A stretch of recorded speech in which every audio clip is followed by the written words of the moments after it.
Life Management Science Labs would like to acknowledge that we live and produce this podcast on the traditional lands of the Wurundjeri people. We'd also like to acknowledge the traditional owners of the lands of our listeners and our international colleagues. We'd like to thank and pay our respects to their elders past, present and emerging.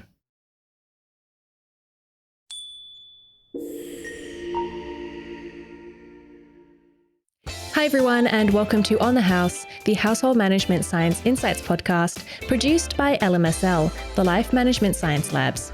We are champions of life management science, providing structured insights informed by science and inspired by practice on key aspects of conscious living. Each week we bring you scientific and practical insights on each element with the expert knowledge of professionals in the field. I'm your host, Gabriella Yastra, coming to you from NAM, Melbourne, Australia. Let's begin. Hello and welcome back to the show. Managing household finances can be a daunting task. And in truth, it wasn't until just a few months ago that I started keeping track of my own household finances, which probably isn't the best thing to admit on camera. However, in the interest of being fully honest. But with rising costs and economic uncertainty, it's more important now than ever to make smart financial decisions. And it's also just good general practice. So in this episode, we'll be taking a look at smart shopping, how to identify and avoid common marketing ploys, and more. And guiding us through this conversation today is Behavioural Business and Social Impacts Associate Professor Janneke Blijlevens, the founder, member, and former director of RMIT University's Behavioural Business Lab. She also manages the Bachelor in Business major in Social Impact. So we're really fortunate to have her here with us today. Welcome to the show, Janneke. Thank you so much for having me here. Yeah, thank you for spending your time with us. So before we begin, tell us about your background in marketing. What sparked your interest in it? Well, actually, my background is in psychology. Oh. Yeah, and I moved from psychology to a design school where I looked at the psychology behind why people think products and packages are beautiful and what drives them to buy those for those reasons. So it was all about beauty. And after that, I came to a business college and into a marketing school because obviously I've kind of graduated towards the psychology of consumers in my expertise. Yeah, that's an interesting plot twist. So what are the biggest lessons that you learned along the way? Ooh, personal or in my job? I think either way, and something that has always fascinated me is how do people make the decisions that they make? And as I was thinking about this in my daily life, I think, I've wanted to study psychology from an old age or a young age. And but I didn't want to understand why we perceive circles in a different way than stripes and squares, which is often the case in cognitive psychology when you do that kind of research. I wanted to understand everyday decision making. And that's how I kind of slowly got into the consumer side of things, trying to understand why do people make these choices and what is going on in those brains of them. Wow, that's really interesting. So how does this come into smart shopping and money management? Yeah, so throughout my career, I've studied multiple different things. In the end, everything always comes back to the psychology of decision making, whether it is consumption and the products or services that we buy, or whether it is, are we going to sit on the couch with a cup of tea or fold our laundry, right? Difficult decisions, but also everyday decisions that we make every day. And this is what fascinates me. We have so many decisions every day that we make. So how are we making them and how are we able to make them in a way that benefits us? And often we don't do it in such a great way. So how can we help ourselves to overcome that? And that's really about the psychology of decision making, understanding how we make decisions, what drives these decisions that we make. And once you have that understanding, you can start to put things in place to kind of change certain habits or impulses that you might have for the benefit of yourself. Yeah. And as somebody who has studied this and does teach it, do you ever find yourself kind of being extra conscious about your decision making when it comes to shopping? I think I am. And I think I may have even gone the other way where it becomes a little bit obsessive. Especially when it comes to financial literacy and financial capability. This is really something that I've only picked up on the last 3 to 4 years. In my personal life, I've suddenly had to kind of learn that myself. So don't worry about what you just admitted and how you've only recently. I've had to learn that as well. It's really just in society that a lot of women are not necessarily taught this from an early age. And I've had to learn all of this myself to really overcome a struggle of becoming a single mom and dealing with the cost of living nowadays. And that, together with my work, has really kind of got me very passionate about decision-making around money and making smarter consumption decisions if you are going to kind of deal with current issues. Yeah, I think a big piece of that, which may not necessarily be related in full to our topic, but is kind of adjacent to it, is that we live in such a consumeristic world where overconsumption is key, and we're always taught from the beginning, like, you consume this, consume that, do this, do that, but we're never taught to like manage our money properly. And so if we aren't taught it, we don't naturally go seeking it out, unless, there are exceptions. But anyway, we'll talk more about that later on. How about we get to know you a bit better first with the Have you met section. Have you met Janneke? So my first question for you is, what do you like to do in your spare time? I love to garden. Just kind of pottering around in my bare feet into the, playing in the soil. I do it together with my daughter. We grow veggies and fruits.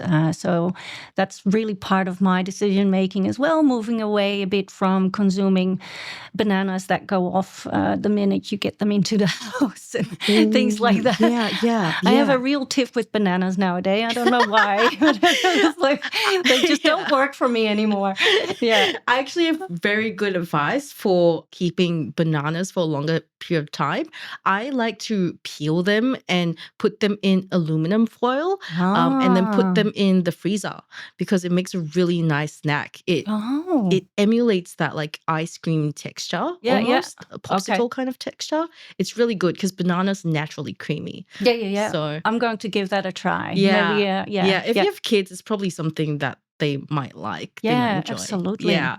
But gardening. Wow, that's such a nice, wholesome activity. I've tried gardening myself. Not actually. I bought one of those plants from Woolies or something. The ones that you can keep in your home, and they market as like easy to garden and keep at home, but it didn't work out. I think my basil just kind of passed away pretty quickly. So what advice do you have for like beginners?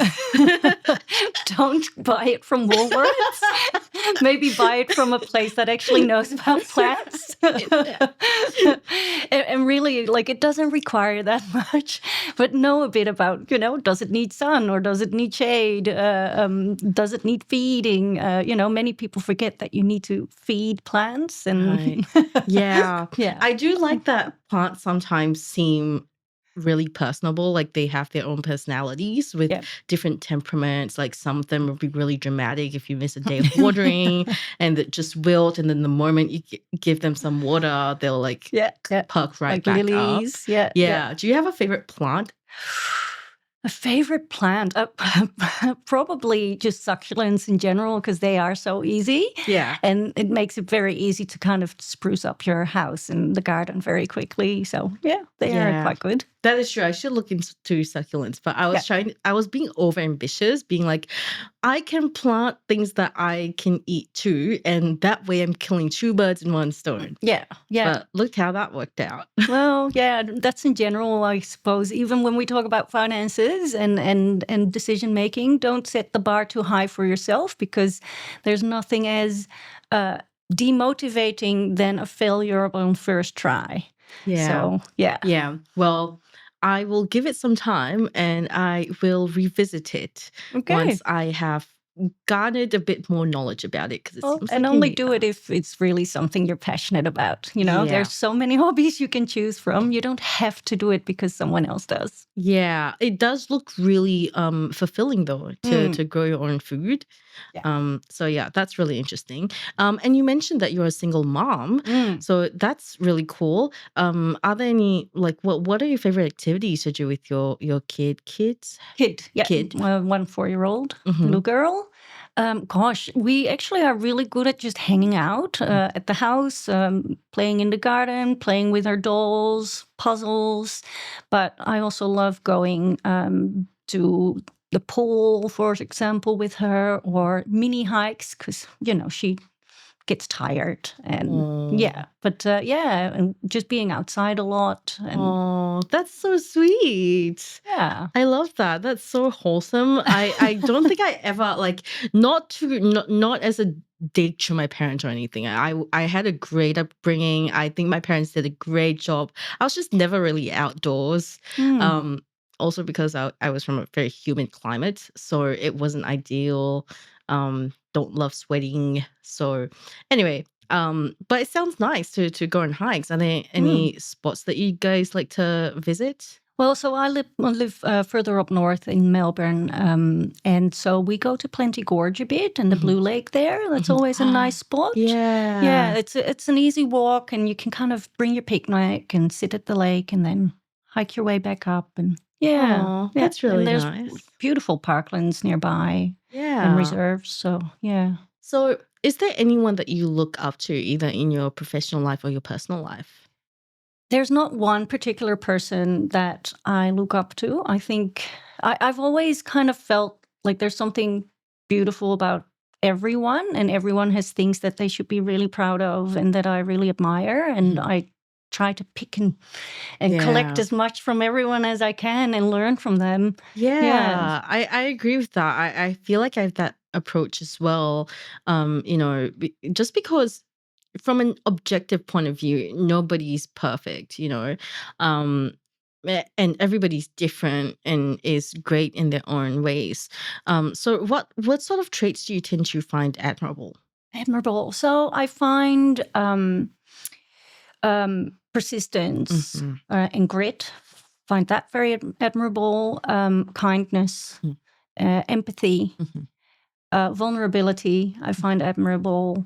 Um, a bit of an understanding that you're not alone in the world, and that your decisions that you make have an effect on others, and being aware of that. Yeah. Yeah, so those kinds of traits I admire. Yeah, and that last bit that you mentioned actually ties really well into our discussion for today. So let's get started on it. Why not? Mhm. So for starters, how would you define household management?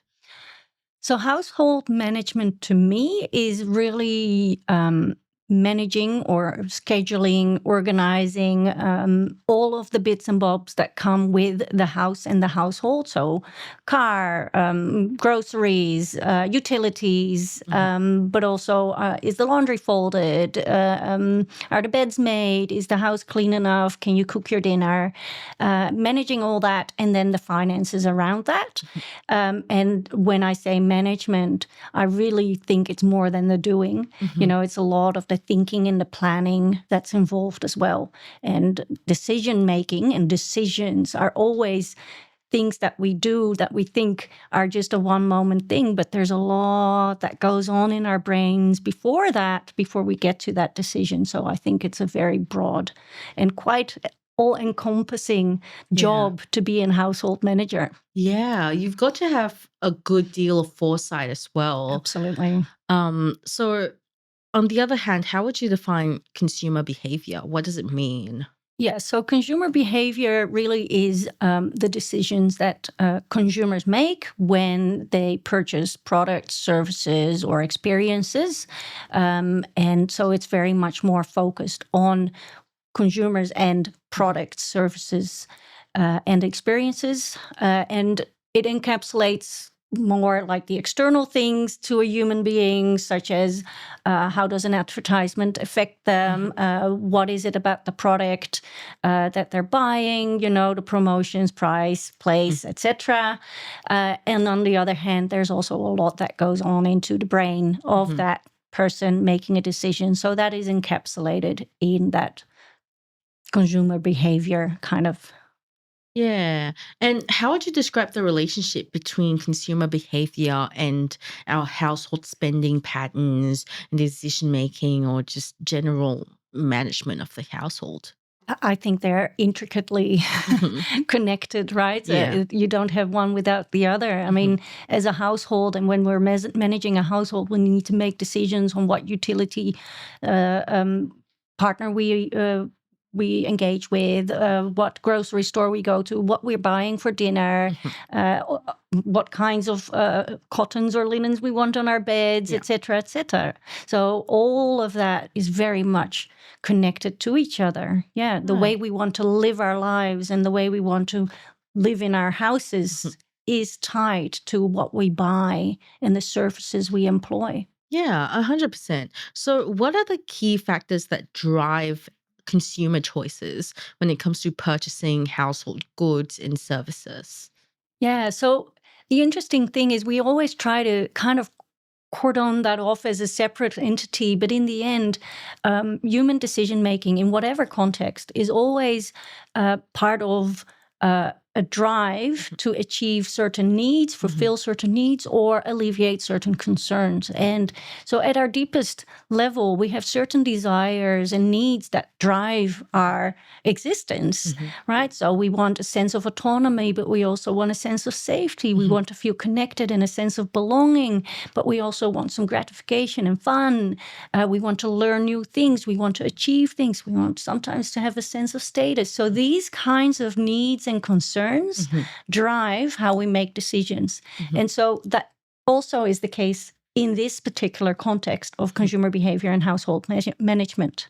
Yeah. And what does smart shopping mean when in this conversation? How does it compare to just shopping in general, mindlessly, I suppose, like just without thinking? Yeah, well, look, I think smart shopping is conscious shopping or aware shopping.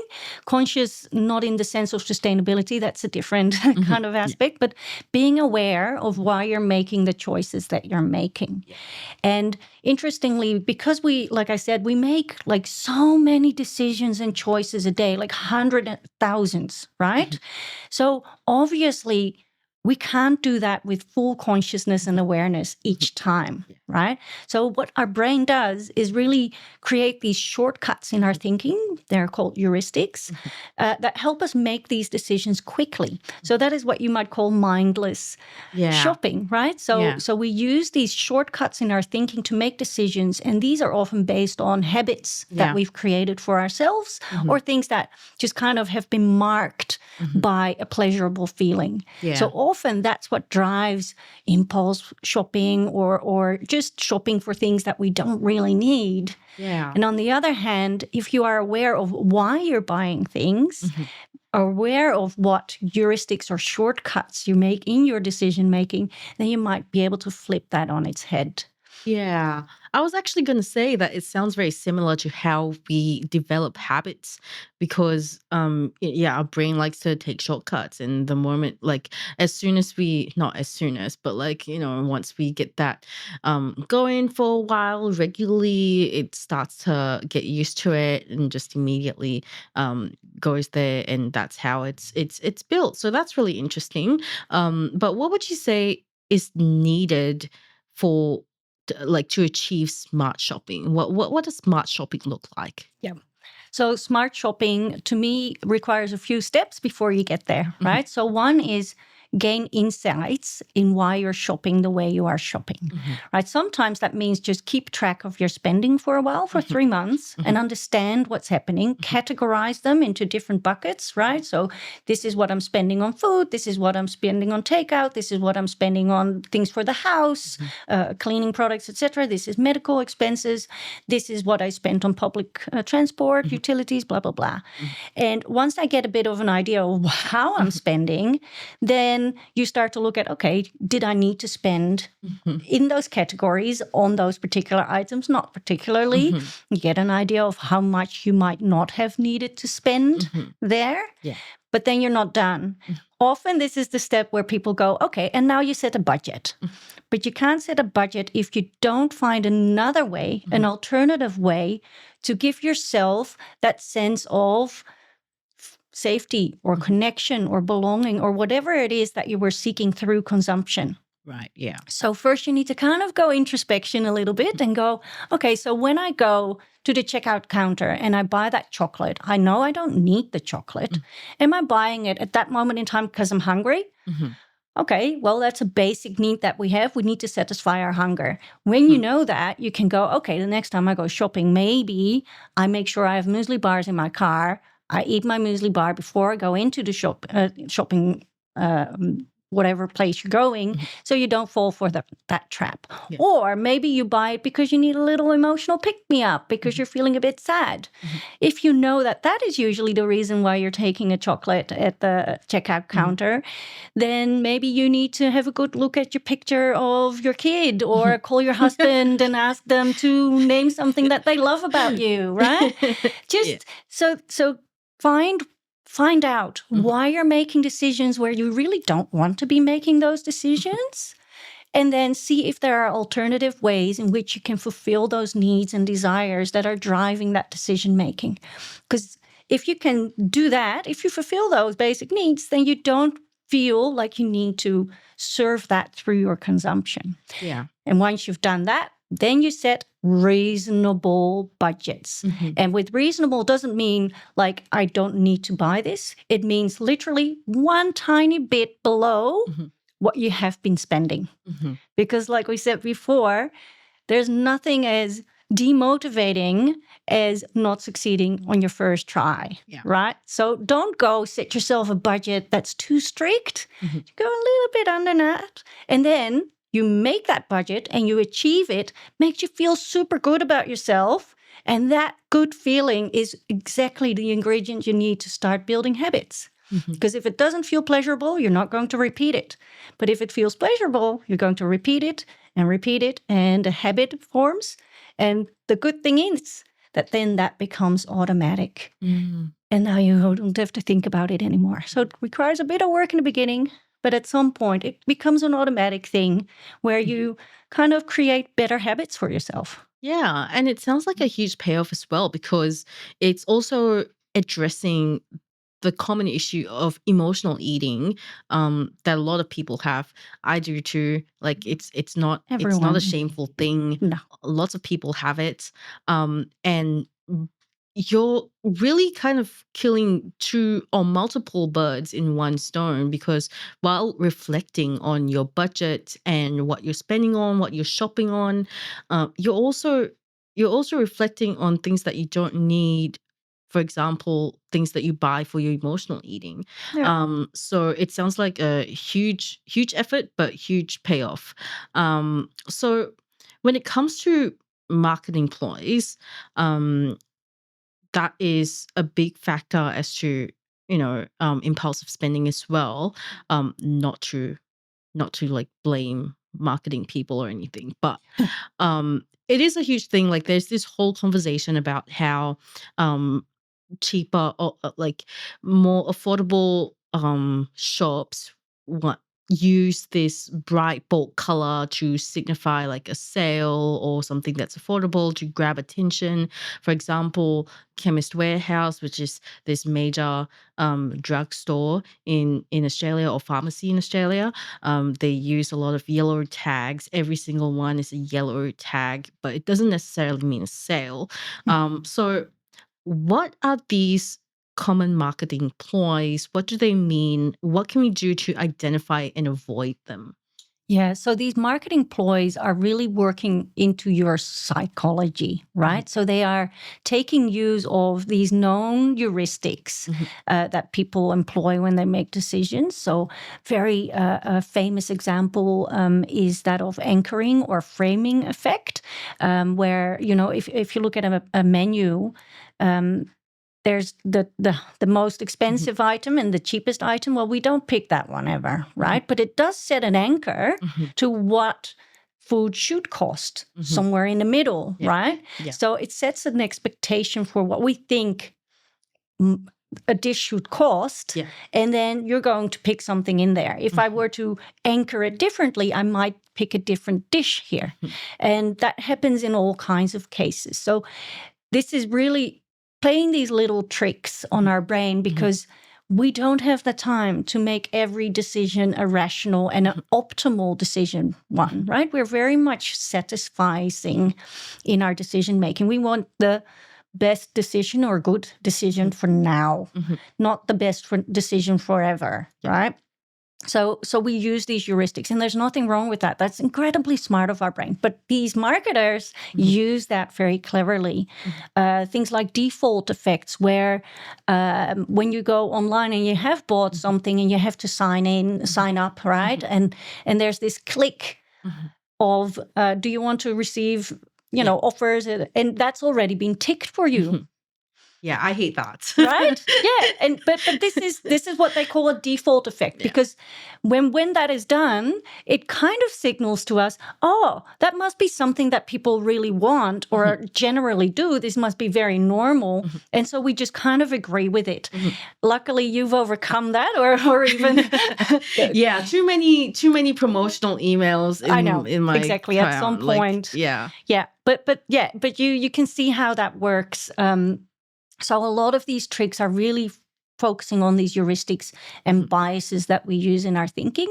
And it's kind of like sad to have to come back to to what I said before, but it's like, do a little bit of thinking, because sometimes it's not as, we want choice, we want agency, we want to be able to make our own choices. And whenever we think that the government tells us how to live our lives, we get upset, right? It's a core need that we have to have this agency and autonomy. Yeah. But with that comes accountability and responsibility, right? So we can't just take all of the decision-making blame and put it into the marketer's hand. So we need to become a little bit more aware of why we are making decisions, and you can stop them before you even get to those marketing ploys if you are, if you attack that well. Yeah. The other thing is that a lot of major grocery retailers have these reward systems, not even just grocery retailers, like there are some that aren't just groceries as well, or mobile apps where, consumers are able to activate certain offers, and then that will grant them rewards, which in turn will give them like a certain amount off of their future purchase, or something else like, I think, Qantas points or something, like flight points or something, or multipliers or special discounts. So what are the potential benefits or drawbacks to engaging in these weekly shops?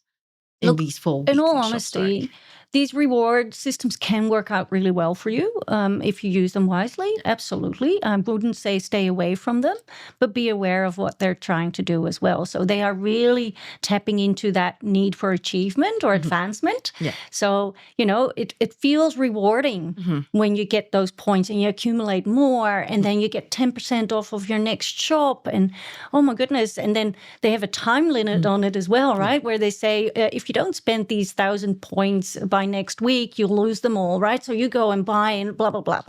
So it's great if you are aware of these types of tricks and what it is doing, right? So if it makes you go, okay, I need to buy this product now, whereas it is half price at another grocery store, but you want to do this because then you accumulate points, then it's becoming the wrong way around, right? It should help you with your household finances, with your shopping. It shouldn't become something the other way around where your shopping is helping your reward points, right?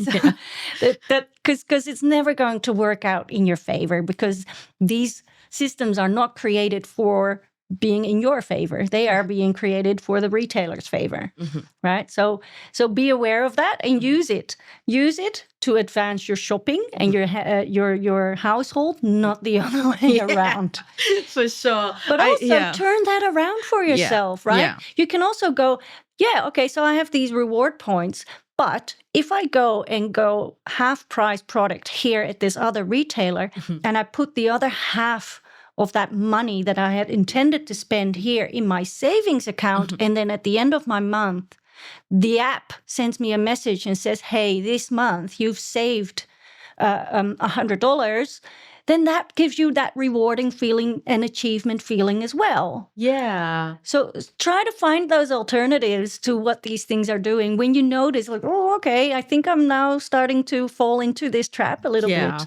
And it's so annoying as well, because I get my brain gets very turned on and amped up for anything that's gamified. And dopamine. It is a hole. It is a rabbit hole. It's not a good one sometimes. Sometimes it can be good. It can be good if you use it the right way. But sometimes I've had to hold off on purchasing and just not seeing my points progress and go like, oh, I just really want to add more points right now, but I can't. I shouldn't. No. And but you need to replace it though. You can't just stop. Try and replace it with something that is good, because otherwise you still need that dopamine effect and you're not getting it. You're depriving yourself of the dopamine that you really need. So find another way to get that dopamine. It's actually play a game with your friends Yeah. or your family, because that makes you feel more connected as well. It's always good to feel more connected to people. It sounds so animalistic, but my heart's actually racing from talking about this right now. Okay. Right. Isn't it so interesting how we function like that? Yeah. Anyway, we are humans. You must know how interesting it is, seeing as you went down this route for your career path. So anyway, that being said, we all are pretty individualistic. Like, we don't all function the same. So while it may differ from person to person, could you give us more tips on how to resist the pressure to consume and to feed into all of this? Yeah, look, some really easy tricks that you can employ is just kind of getting yourself to say, do I need it or want it, right? And that just is a small trigger to just start to think about it for a moment. But there are lots of things that you can do to kind of make sure that you are fulfilling those basic needs, right? So like I said, you can gamify saving. You can make it a social experience where you're doing it together with your friends or with family, where you set goals and it becomes a competition, or, this feeling of safety that you need sometimes. Sometimes we confuse buying or having things as a sense of safety, right? Hey, if I'm still able to buy all of this, then I must be okay, right? It's kind of signals a certain level of wealth, a certain level of safety. So really start to think about those simple things that you can do in your daily life, like call your parents, call your friends. Don't go on to Instagram at a certain hour of the day and do something else that will give you that dopamine hit when you are very tired. Yeah. And now they have the shopping tab as well. Exactly. And it makes it so easy to just go click, click, click, and then you go, oh, I really didn't. Well, or you come home and there's a package and you're like, I don't remember what I bought.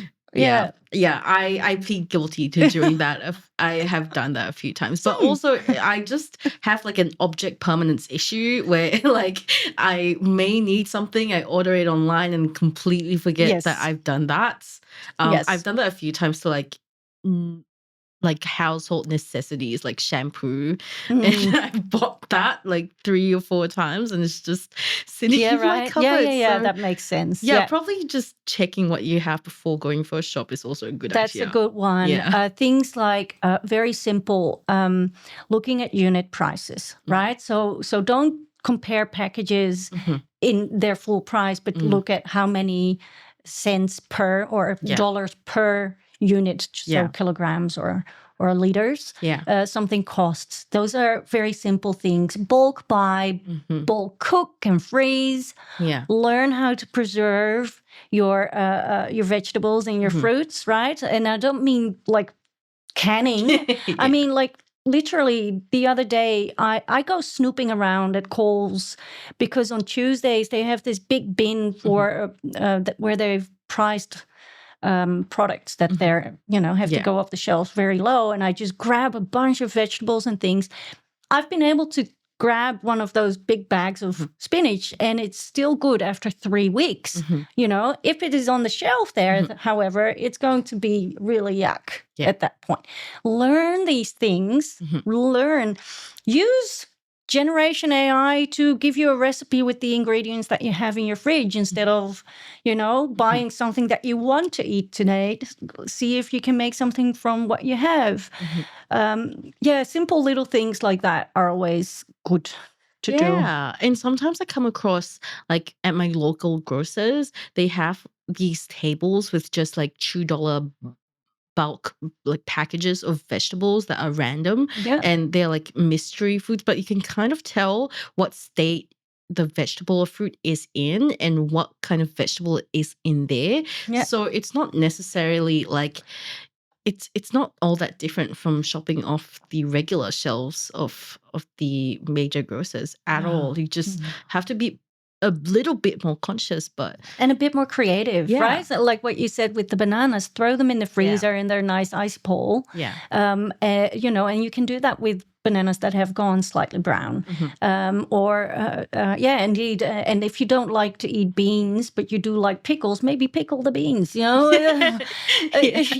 Just be a bit creative and you'll get there. And I think it's just a little bit of that awareness of how you consume and what you can do with the things that you buy. So you're not just buying something every day for that night's dinner, and every week you go in, you make a list, don't divert from the list, of what you need and be a bit more, think a bit about, can I, if I buy a bulk pack of chicken, can I make multiple chicken dishes that week? Or can I make something that I can also freeze and then we have that the next week? Yeah. And budgeting and money management has a huge part to play in this as well. And we did talk a little bit about this before, but what should households consider when setting a budget for their household shopping?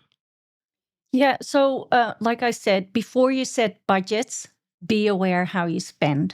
So first, track. That's the very first track. Track how you are spending across different categories. Make sure you have a savings category and a fun category. Because if you're going to not budget for that, then it's going to take away from the other budgets. Right? Yeah. So you're going to make buckets of where you're spending. Have a good idea of what is lifestyle, what is life, right? And then you start to have these conversations. All right, so what are reasonable budgets that we can set for these? And in some cases, you can't budge, right? I mean, utilities are utilities and they rise and they get more expensive. So yeah, you can't do much there. But in other areas, you might be able to if you start bulk buying or looking at unit prices, etc., right? And set your budget, like I said, a little bit below what you're used to because you want wins to start out with. You want to feel good about budgeting, not feel bad about and restricted with it, right? And then maybe attach rewards. Like habits are about rewards and pleasurable feelings. That's why we get so pulled into these gamification techniques by marketers. So make sure that you build those gamification elements into your own budgeting. So make add a competition element to it with your family members, like who gets to save the most that week. They get a portion of the fun budget, right? Or they get to choose what the family does on a Sunday. Yeah. Make fun things like that so that it becomes a habit, and it's a household habit. Bring your children along, because we started today talking about how we didn't really grow up with learning a lot about finances and household management. Yeah. Let's bring our children along with that. And for all of that to be successful, one of the main things I think is that is in a lot of marriages or relationships or just in general, an issue is if you're not having a common understanding for what your future goals are financially. So, yeah, you may be saving, that's great, and you might both be budgeting, etc. But one person may be doing that with a completely different value set than the other. And if you cannot agree on what the future looks like and how you want that to look like, then that's going to fall apart. So you need to really know as a family and work together as a family to what you see yourself in 5 years, 10 years, 15 years looking like when it comes to finances. Yeah. And I like what you said about bringing the kids into it as well, because I know when I was a kid, I desperately wanted to get my hands on some coins. I just wanted to feel coins or physical money in my hands, because I didn't know what it was like at all. I was stuck with like plastic toy things, and you don't even have to splurge on like a $50 gift or anything like that. Just give them like $2 coin and be like, this is all that you have. Consider all the options at the supermarket, and find something that you will enjoy with this $2. Absolutely. And that is a simple, effective, just money cost effective way to also train their brain a little bit, let them learn practically how to manage money. And understand that we can't always get what we want because it's not in the budget. Yes, right? exactly. So maybe you have $2, but if you wait another few weeks because you've done some chores or whatever it is, whatever system you have for this, and then you have another $4 and now you can buy that bigger thing.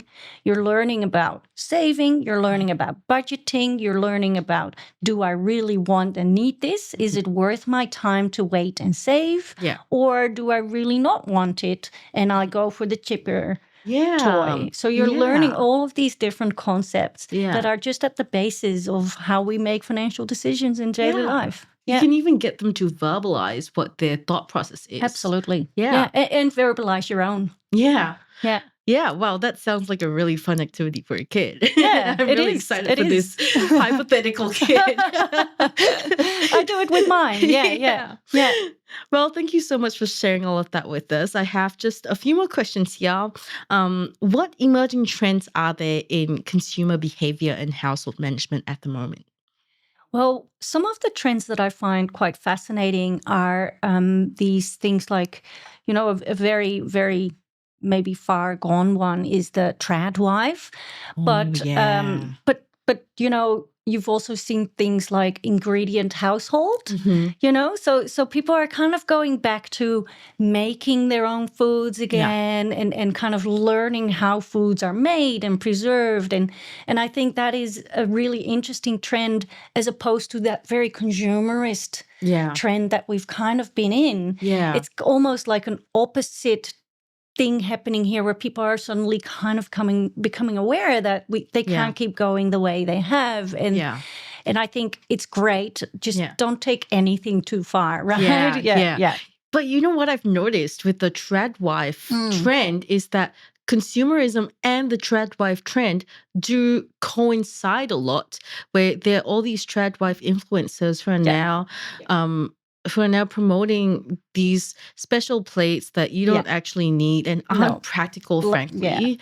So it's and that's it. It's always take it lightly, right? Don't go with the complete obsession and don't make it your lifestyle. Don't ever make a trend your lifestyle. That would be my advice. Yeah. It is overall. It's pretty fascinating to to look at and like really, I suppose, dwell on, just because, the trad wife thing, the whole idea behind that is to make everything from scratch and to consume less, but then people are still consuming more while being influenced on the trad wife ideology. So that's really interesting. But yeah, it's just all about, I guess, being aware of what decisions you're making. Not that the stuff that they don't use, not that the stuff that they use aren't adorable. Like, I think they are quite nice. I do like the aesthetics, quite cute. Well, yeah. But still, like, just being conscious of that. Yeah, do I need it or do I want it? Exactly. Right? Yeah, I do want it, but I don't Do you need need it it? at No. all. Like, I've been sticking to my 5 like gray IKEA plates or something. And They that's will last fine. me If ages. it works, it Completely works. fine. Yeah. Not that I don't want stuff. Don't get me we wrong. all but, do. And that's why I say always build in a fun budget, because you can't deprive yourself, because we're still here on earth to live, right? And live life. Yeah. Like, you're not just here to survive. Yeah. And then at the end, say goodbye with a massive, bum of money going to your children. You need to be living your own life while you're here. Yeah. Yeah. So what do you see the future of technology and digitization and how they would potentially affect household spending and decision making? Yeah, look, I mean, I think we've already seen this happening now is personalization of advertising, right? So you will be so much more easily targeted on who you are and what you find important and what you need in life and find concerning in life. So they will be tailoring messaging and the moments of messaging and the amount of messaging to you as a person. So it will become harder to resist that, I suppose. On the other hand, I think if we just do a little bit of the work behind, who we are as a person and making sure that we are understanding our values, our needs and concerns and deal with them actively, then we won't fall that like prey to those tactics, because you know who you are and what you value. And so a little bit of that consciousness and awareness of who you are and your spending habits is, I think, and in the end, always, the psychology of decision making is not going to change, right? So yes, technology may have things that make you fall prey more, but you can put technology in place to stop that, right? You can put an app on your phone that cuts off your Instagram halfway through, or that says, hey, are you sure you want to spend this money right now? Because you have a budgeting and saving app that actually prompts you as soon as you hit the PayPal button, right? So there will be all kinds of things. And as long as you stay conscious of your own decision making, I think we'll be fine. Yeah, I like to think of it as like marketers have a responsibility to not be deceptive or blatantly lie, absolutely. but we have the responsibility to make the decisions and to take charge of that. Absolutely. Yeah. Absolutely. I fully agree with that. Yeah. So all in all, what is a habit that you recommend practicing in support of smart shopping and money management? Just a simple habit is, do I need it? Do I want it? And if I need it, do I really need it? This is a simple trick that you can always use. It's short. It's doesn't take much time. It can become a habit very quickly. It's easy. And it is a first thing that kind of starts to get you thinking about all of those things I want you to be thinking about. Yeah. And you mentioned that you mentioned early on in the podcast that you did go off in you did go a bit too far with that at some point. So what is a good, healthy way of practicing it? Well, yeah, I went too far because I'm a very, and this is what I have learned now, is I'm a safety seeker. I'm not a risk taker. I'm very conscientious. I follow rules. So my personality is someone, if I set a certain rule or routine for myself, I'm going to follow it.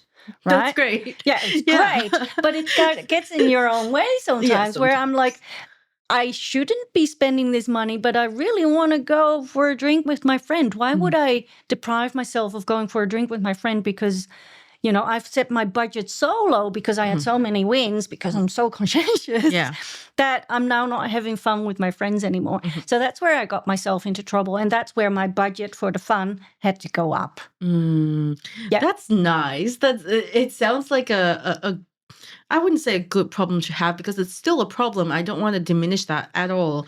But what was the process like for you to go from going too far with being the conscious shopping or conscious spending to trying to loosen up a little bit and give yourself a bit more leeway to have fun? Yeah, well, that was really just that realization that I'm now stopping doing things that I really enjoy and I could be doing. Like, not everything needs to go in my savings, right? Yeah. And I'm in a very fortunate position that I can save. I have to say that, right? But I can save, and I have a very conscious thing, like I need this for my kid. Like, she needs to be able to go to school and to university if she wants to. Maybe she needs a down payment or a deposit, right, for a house. And those are all great future things. But I needed to kind of go, but all of that pleasure and achievement I'm feeling from sticking to my budget is actually taking away from the pleasure of living my life. And so that realization kind of has me now, and then in my own structured way, upping my budget for fun. Oh, so it sounds like you did manage to find a good sweet spot then eventually. I think I'm on my way. Okay. It's a lifelong learning process, I think. Yeah, for sure. And things change all the time. Exactly. We're rooting for you. Well, thank you. We're rooting for everybody, because Absolutely. everybody has like some kind of problem in their life. Anyway, I don't know why I'm bringing this up. It's not relevant that much. But we're all rooting for everybody. Yeah. But thank you so much for sharing your expertise and your experience with us. It has been such a pleasure talking to you, getting to know you, and hearing from you as well. Now let's move on to the open mic section. This is your chance to talk about anything that you're passionate about. It doesn't have to be related to the topic, so the floor is entirely yours. Please take it away. Right. Well, we've been talking a lot about marketing and the marketing ploys and what marketers do. I come from a school at RMIT with lots of marketing academics who very much focus on social marketing. This is not social media marketing, but social marketing. So marketing good behaviors or decision making. And that is what I'm passionate about, and a lot of my colleagues are passionate about. So really about how can we use all of these heuristics and biases and understanding of the human decision-making to help people make better informed decisions, not to nudge them into something that they might not want, but really how can we help them gain that awareness, put things in place for themselves so that they make better decisions. And eventually we live in a society that we all like to live in. So, with marketing sometimes get a bad rap, but there are lots and lots of marketers out there that really use their powers for good. And I find that a very important thing. And I came to a business school because I wanted to show that business has a great opportunity for social impact and can be very responsible in what they do. And that is something that I am very passionate about. Wow, that is so encouraging and gives me so much hope for the future. So I am hoping that you and whomever that you're teaching are very successful in life, because I want to see a better world. I want to live in a better world. So thank you so much for sharing your expertise with us once again and for spending time with us. Really, really appreciate it. If our listeners want to find out more about you and what you do, where can they go? Probably my LinkedIn is the easiest to go to. You can just Google me and you can find me there, Janneke Blijlevens, or you can go to the RMIT website and type in my name there and you'll be able to find me as well. Amazing. We'll link those in the show notes. Thank you once again, Janneke, for joining us. And thank you everyone for tuning in. We'll catch you in the next episode. You've been listening to On the House, produced by the Household Management Science Labs, a division of LMSL, the Life Management Science Labs. More episodes like this from across 10 life management perspectives can be found by searching LMSL on Apple Podcasts, Google Podcasts, YouTube, Spotify, and other podcasting apps available on your smart devices. If you enjoyed this episode, please consider rating our show, sharing it, and subscribing to our channel, as it helps other people find it so we can grow and bring you more quality resources. More of our work can be found on our website at hm.lmsl.net, where you can join our movement. I'm Gabriella Yastra. Thanks for tuning in.